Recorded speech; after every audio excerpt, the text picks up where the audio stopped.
สบายดีเพื่อนๆจากอาลีฟาร์มเนาะมื้อนี้อาลีฟาร์มก็มาส่งตู้ฟักไข่คือเก่าเจ้าเนาะสำหรับตู้ฟักไข่ของอาลีฟาร์มก็ส่งทุกมื้อบางเทื่อก็ลูกค้ามารับฮอดสถานที่เจ้าแล้วก็มาส่งเนาะบางเทื่อก็จะโพสต์ลงแหน่บ่โพสต์ลงแหน่ก็จะว่าสั่นสิเด้อเจ้าเด้อเพราะว่ามันคอนเทนต์เก่าๆเจ้าย่านลูกค้าเบื่อมื้อนี้ก็พิเศษนิดนึงเจ้าเนาะเฮามาส่ง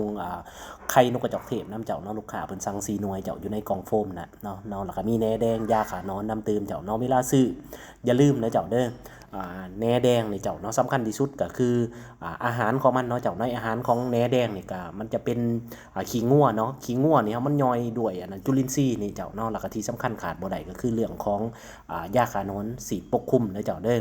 สำหรับท่านใดอยากกินไข่นกกระจอกเทศอยู่อาลีฟาร์มก็มีไข่ออกมาตลอดอยู่เด้อเจ้าเด้อ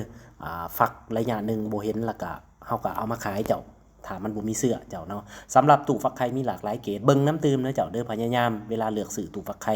เบิ่งให้คักๆเจ้าเนาะมันมีหลากหลายเกรดเนาะราคาใกล้เคียงกันแต่ว่าเกรดต่างกัน